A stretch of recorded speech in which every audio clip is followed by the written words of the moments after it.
Hello everyone, welcome once again to the point academy. मैं शिवम पांडे, आपका host और दोस्त, एक बार फिर से आपके सामने। आज फोर्थ एंड लास्ट पार्ट है physical features of India class 9 geography chapter 2 का।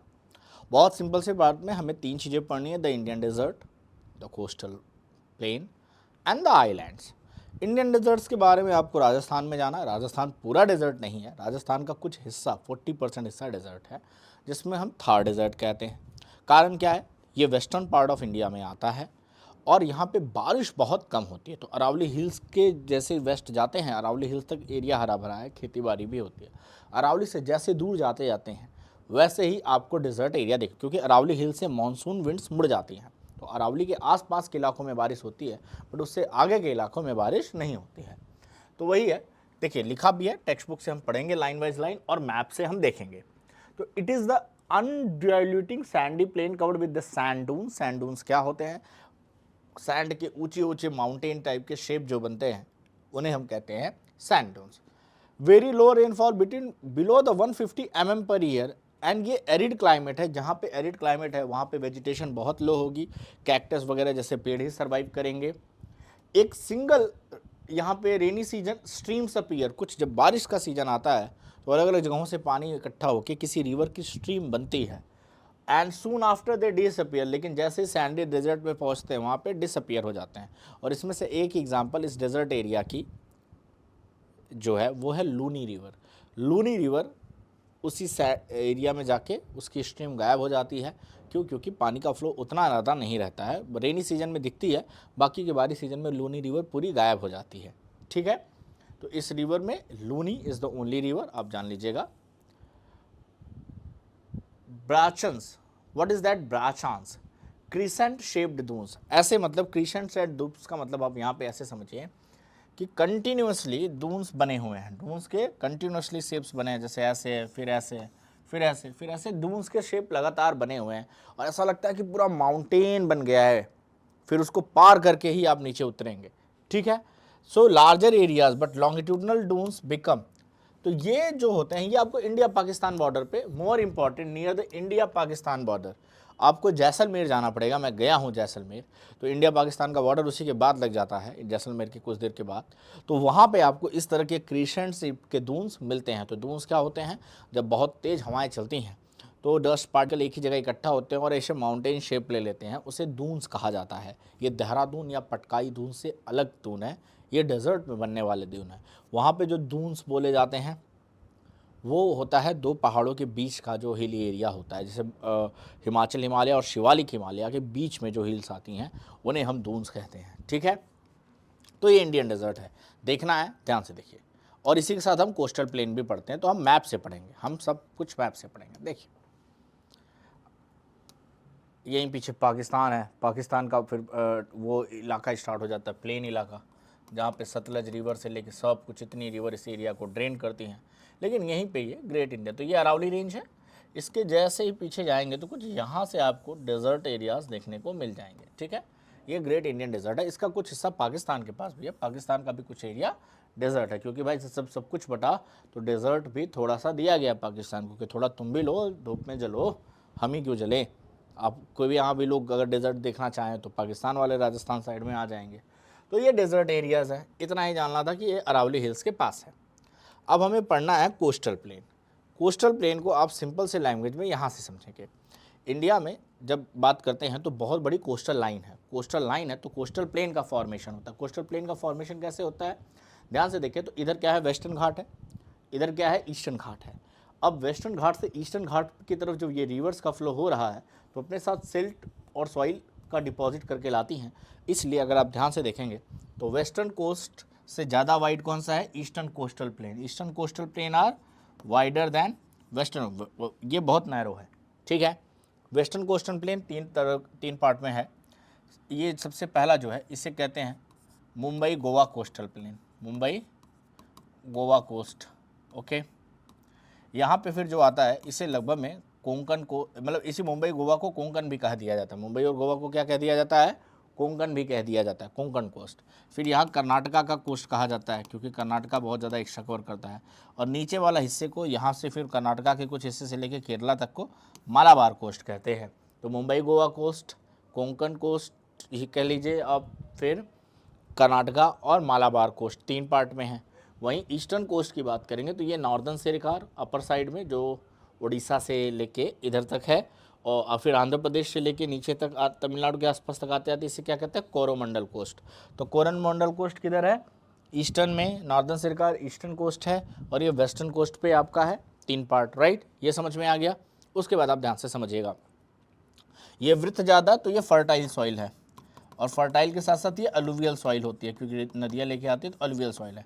तो इस एरिया में खेती ज़्यादा अच्छे से हो पाती है ग्रेन्स की, rather than in these areas. ये हैवी रेनफॉल वाले हैं, यहाँ 200 सेंटीमीटर प्लस बारिश होती है। ये लगभग में रेन फॉरेस्ट एरियाज़ कहे जाते हैं। ये कोस्ट क्या है, रेन फॉरेस्ट एरियाज़ हैं। ये हिल्स जो हैं वेस्टर्न घाट वाली रेन फॉरेस्ट है। बल्कि यहाँ पे तमिलनाडु वगैरह में बारिश कम देखने को मिलेगी, ऊपर थोड़ा सा मिल जाएगी, बट इधर देखने को कम मिलेगी। और ये सारी रिवर क्या है, सारी की सारी रिवर, चाहे कावेरी हो, चाहे गोदावरी हो, कृष्णा हो, बे ऑफ बंगाल में गिरती हैं। अब चलिए टेक्स्ट बुक से इसकी लाइंस को रीड करते हैं और देखते हैं कि जो हमने यहाँ पे समझा क्या वो टेक्स्ट बुक में सेम मेंशन है या अलग है, कुछ मिस तो नहीं हो रहा है, ताकि आप जब मैप पे समझा सकें। मैं चाहता हूँ कि आप चैप्टर को मैप पे समझा सकें। तो देखिए लिखा है, the peninsular plateau is flanked stretch by a narrow coastal strip running along the Arabian sea. तो हमने ये तो देख लिया था ना कि इधर भाई अरेबियन सी है, उधर बे ऑफ बंगाल है। तो जिधर अरेबियन सी है, ये अरेबियन सी है, तो ये वेस्टर्न कोस्ट था, ठीक है। और इधर क्या है, ईस्टर्न कोस्ट है, तो इधर बे ऑफ बंगाल है, इधर क्या है, बे ऑफ बंगाल है, ठीक है। तो वही लिख रहा है, उसको वेस्टर्न घाट कहते हैं जो अरेबियन सी के पास है, और वहाँ पे एक प्लेन नैरो है। हमने क्या पढ़ा था, यहाँ पे प्लेन एरिया नैरो है। और इट्स कंसिस्ट सेक्शन, पहला सेक्शन क्या है, northern part of the coast, जो ऊपर था उसे कहते हैं कोंकण, मुंबई गोवा कहते हैं। वहीं सेंट्रल पार्ट को कन्नड़ा प्लेन कहते हैं। क्या कहते हैं, कन्नड़ा प्लेन कहते हैं। वाइल द सदर्न स्ट्रेच को क्या कहते हैं, मालाबार कोस्ट कहते हैं। तो वहाँ पे था ना कि एक छोटा सा था, फिर एक लंबा सा था, फिर तो ये मालाबार, ये कन्नड़ा, ये कोंकण या मुंबई गोवा, ठीक है। ये समझ में आ गया मालाबार कोस्ट तक। आगे बढ़े, चलिए थोड़ा आगे बढ़ते हैं। The plains along the Bay of Bengal are wide. मैंने आपको पहले बताया था कि हमने देखा भी था कि जो बे ऑफ बंगाल के किनारे जो प्लेन है वो क्या है, वो थोड़े से वाइड हैं। ये क्या है, क्योंकि यहाँ से यहाँ है तो ये थोड़ा वाइड प्लेन है, तो wide and level. In the northern part it is referred, तो ऊपर वाला पार्ट क्या कहा गया, नदर्न सिरकार, और नीचे वाले को क्या बोला गया, कोरोमंडल कोस्ट बोला गया। तो ये भी मैच हो गया, राइट। सच एज महानदी, अब देखिए रिवर कौन सी है, Mahanadi, Godavari, Krishna, Kaveri, extensive delta in the coast and Lake Chilka. अब चलिए भाई लेक चिल्का की बात करें तो Lake Chilka is the largest salt water lake in India. It lies in the state of Odisha in the south of Mahanadi delta. तो चलिए पहले डेल्टा क्या है, डेल्टा मिस हो गया देखने से, और चिल्का लेक हो गया। तो चलिए देख लेते हैं डेल्टा और चिल्का लेक। ये रहा हमारे पास, ये सिंगल मैप आपके लिए इनफ है। देख यहाँ यह महानदी है। अब ये जहाँ पे स्ट्रीम डिवाइड हो रही हैं, जहाँ पे ये सारी की सारी स्ट्रीम डिवाइड हो जा रही हैं, इसे हम क्या कहेंगे, जहाँ पे ये स्ट्रीम डिवाइड हो रही हैं, ये जब ये स्ट्रीम है तो यहाँ पे क्या बना रही है, महानदी डेल्टा बन गया। क्या बन गया, क्योंकि जब रिवर स्लो होती हैं तो वो डेल्टा का फॉर्मेशन करती है कई सारी स्ट्रीम में डिवाइड होके। फिर देखिए ये गोदावरी डेल्टा है, ये कृष्णा डेल्टा है, ये कावेरी डेल्टा है। तो इस तरह से डेल्टा का फॉर्मेशन होता है। और यहीं पे फिर हमारी बनती है उड़ीसा में महानदी, यही है उड़ीसा में Lake Chilka. Lake Chilka India की सबसे बड़ी सॉल्ट वाटर लेक है, ठीक है। तो लेक चिल्का भी यही बनती है क्योंकि समंदर का पानी उसमें मिक्स होता है, तो वो एक सॉल्ट वाटर लेक है। हो गया सारा पार्ट कवर, मुंबई गोवा या Konkan, Kannada plain, Malabar coast, right, ठीक है। कावेरी सबसे नीचे है, मैंने कृष्णा रिवर देखी हुई है, कावेरी मैंने नहीं देखी हुई है क्योंकि मैं तमिलनाडु और कर्नाटका में नहीं गया हूँ, आंध्र प्रदेश में गया। तो कृष्णा रिवर देखी है, गोदावरी देखी है, महानदी नहीं देखी है। खैर कोई बात नहीं, चलिए आप भी कभी जाइएगा तो ज़रूर देखिएगा। अब आते हैं, अब इसके बाद क्या है हमारे पास है आइलैंड्स, आइलैंड ग्रुप। तो अब ध्यान से देखें, आप कहेंगे सर मुझे 2 आइलैंड ग्रुप दिख रहे हैं। एक अरेबियन सी में जो वेस्टर्न कोस्ट के पास है वो है लक्षद्वीप आइलैंड, इसकी कैपिटल है कारावती। ये कुछ 36 आइलैंड का ग्रुप है। यहाँ पे एक बर्ड सेंचुरी भी है, जो आइलैंड इनहैबिटेड है, एक बर्ड सेंचुरी बनाई गई है, और वो क्या है, एक इनहैबिटेड आइलैंड है, मतलब वहाँ पे ह्यूमंस नहीं रहते हैं। वहीं अगर आप बात करेंगे यहाँ की मोस्टम पॉपुलेशन आई थिंक मुस्लिम है, ठीक है। तो पॉपुलेशन वाइज भी अगर कभी कॉम्पोजिशन आए तो आपको पता चल जाएगा। यहाँ पे बहुत ज़्यादा जो दिख रहे हैं ये आपको अंडमान एंड निकोबार है, ठीक है, इसलिए इस एरिया के पास को अंडमान सी कहते हैं। देखिए क्या 8 डिग्री नॉर्थ से हम स्टार्ट क्यों करते हैं अपने आप को, देखिए 8 डिग्री नॉर्थ से क्यों स्टार्ट करते हैं, क्योंकि हमारे अंडमान निकोबार भी तो यहीं पे हैं। तो 8 डिग्री नॉर्थ क्या लिखते हैं हम, 8 degree 4 minute north, 8 degree 4 minute north to 37 degree 6 minute north. तो देखिए 12 डिग्री पे हमारे पास अंडमान निकोबार के मेन आइलैंड्स हैं, ठीक है। तो ये बे ऑफ बंगाल में है। अंडमान निकोबार की कैपिटल क्या है, आप कहेंगे पोर्ट ब्लेयर है, क्या कहेंगे, पोर्ट ब्लेयर यहाँ की कैपिटल है। वहीं पे इसका एयरपोर्ट है, उस एयरपोर्ट का नाम क्या है, वीर सावरकर एयरपोर्ट। क्या है, वीर सावरकर एयरपोर्ट। ये एयरपोर्ट, ये अंडमान निकोबार जियोग्राफिकली इंडिया की बहुत ज़्यादा इंपॉर्टेंस को बढ़ाते हैं, ठीक है। यहाँ तक कोई दिक्कत, सब चीज़ें कनेक्ट हो रही हैं, फटाफट बन रही हैं। अच्छा, लक्षद्वीप आइलैंड की बात करें तो ये कोरल रीफ से बनी हुई हैं, किससे बनी हुई हैं, कोरल रीफ से। तो कहाँ पे हमारे यहाँ कोरल रीफ्स पाई जाती है, ये समुद्री जीव, जलीय जीव जब मर जाते हैं तो उनकी हड्डियों वहाँ पे एक्युमुलेट हो जाती हैं, फिर उससे जो आइलैंड बनता है उसे कहते हैं कोरल रीफ। वहीं पे अगर आप बात करें अंडमान निकोबार की तो ये वॉल्केनिक आइलैंड है। वॉल्केनिक आइलैंड का मतलब जब वॉल्केनिक इरप्शन हुआ, मैग्मा कूल डाउन हुआ, कूल डाउन होते होते होते होते होते कुछ हिस्सा ऊपर आ गया ओशन के, तो वो आइलैंड हो गया। ये इनहेबिटेड है, यहाँ पे लोग रहते हैं, ठीक है। अब इनके बारे में हम रीड कर लेते हैं, हमने मैप से समझ लिया है, कुछ मिस होगा तो दोबारा पढ़ लेंगे, क्या जाता है, मैप हमारे पास है। तो आइलैंड की बात करें, so locate the Lakshadweep island group lying in the Malabar coast of Kerala. तो केरला के मालाबार कोस्ट से थोड़ी दूर पे है। This group of island is compressed of small island. Earlier they were known as Laccadive, पहले इनको लैकद्वीप कहते थे, मिनक्वा या एमिनद्वीप कहते थे। 1973 दीज वर नोन, 1973 में इनका नाम लक्षद्वीप रखा गया। स्मॉल एरिया है, 32 स्क्वायर किलोमीटर केवल है। Kavaratti island is the administrative headquarter, तो कवरावती हेडक्वार्टर जो आइलैंड है वहाँ पे इसका कैपिटल है। The island group has diversity of flora and fauna. The Pitti island, मैं बोल रहा था ना कौन सा, द पिटी आइलैंड जो अनहैबिटेड है वो एक बर्ड सेंचुरी है यहाँ पे, ठीक है। तो ये याद रखिएगा, ये एमसीक्यूज में पूछ लिया जाएगा तो पता नहीं चलेगा। Coral polyps are the short live microscopic organism. Coral reef किससे बनते हैं, microscopic organism which lives in the colonies, group में रहते हैं।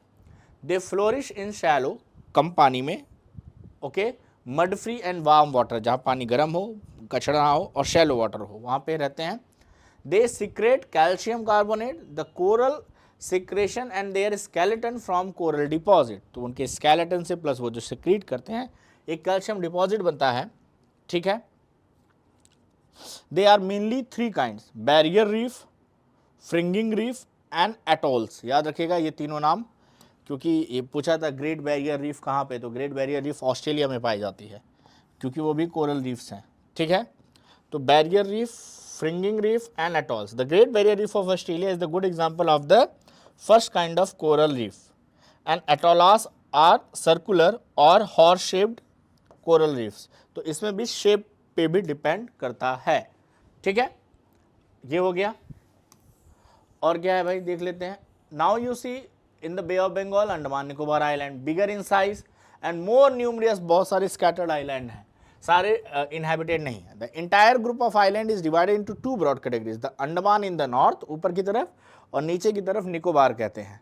It is believe that island are an elevated portion of submerge mountain. ऐसा माना जाता है कि कोई माउंटेन है सब जो वॉल्केनिक इरप्शन से बना था, बट वो समुद्र में डूब गया, तो उसका ऊपर का हिस्सा है, नीचे तक ये बहुत गहरे है, ठीक है। These island groups are the great strategic important, जैसा कि मैंने बताया। There is a great diversity of flora and fauna, क्योंकि ये आते हैं रेन फॉरेस्ट में, बहुत हैवी बारिश रिसीव करते हैं। In this group of island too, these island lie close to the equator.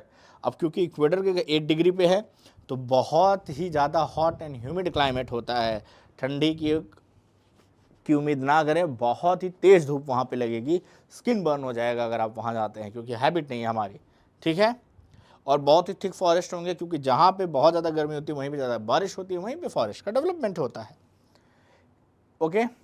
India's only active volcano found in the Barren island in the Andaman and Nicobar group of island. Andaman Nicobar में जो बैरन island है वहीं पे India का एकमात्र active volcano है। तो ये डू यू नो बहुत ज़्यादा इंपॉर्टेंट हो जाता है। तो हमने इस पूरे चैप्टर में बड़े ही डिटेल में सभी जियोग्राफिक यूनिट्स का को हाईलाइट किया, बहुत डिटेल में, मतलब जितनी जानकारी होनी चाहिए। It would however be clear that each region complement, हर एक रीजन एक दूसरे के कॉम्प्लीमेंट है जो कंट्री को रिच बनाते हैं। मैंने कहा ना, आपको स्नोफॉल देखनी है नॉर्थ जाइए, डैम गुड हीट एक्सपीरियंस करना है विथ रेनफॉल चले जाइए हमारे साउथ में, डेजर्ट देखना है वेस्ट में जाइए, पहाड़ों के साथ रेन फॉरेस्ट देखना है नॉर्थ ईस्ट में चले जाइए, वेराइटी देख जाइए मेघालय जाइए, सिक्किम जाइए, रिवर का फॉर्मेशन देखिए, पठार देखनी है चले जाइए हमारे मिडल पार्ट ऑफ इंडिया में।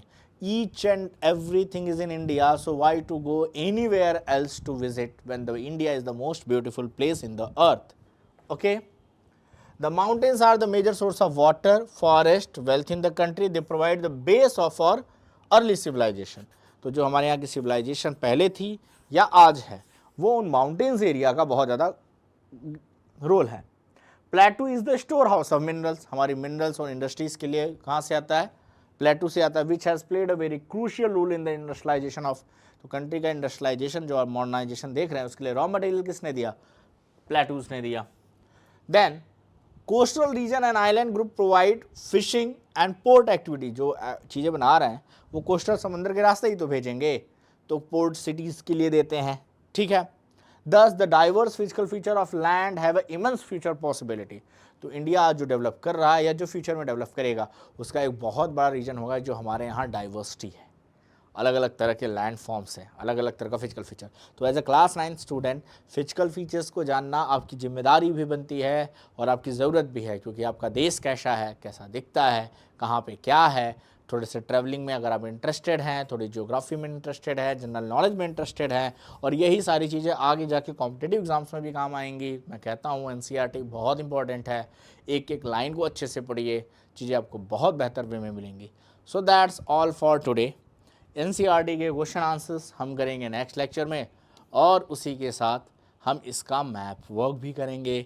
तो हमें पूरा एक लेक्चर चाहिए होगा, क्योंकि मैप वर्क इसमें बहुत ज़्यादा इंपॉर्टेंट है, हर एक चीज़ को हमें दिखाना है। माउंटेन एंड हिल रेंजेस में जैसे मुझे काराकोरम दिखाना है, जास्कर दिखाना है, पटकाई बम दिखाना है, जयंतिया, विंध्या रेंज, तो मैं ओपन करूँगा यहाँ पे एक इंडिया का कैसा फिजिकल मैप, और उस फिजिकल मैप में और एक साइड में ओपन करूँगा इंडिया का जो हमारी टेक्स्ट बुक में मैप दिया हुआ है, और उसको दिखाऊंगा कि कहाँ पे क्या दिखाना है, तो हम एनसीईआरटी के क्वेश्चन आंसर्स को अच्छे से कर लेंगे, ठीक है। तो वेट कीजिए नेक्स्ट वीडियो का, मिलते हैं आपसे। Bye everyone, have a good day.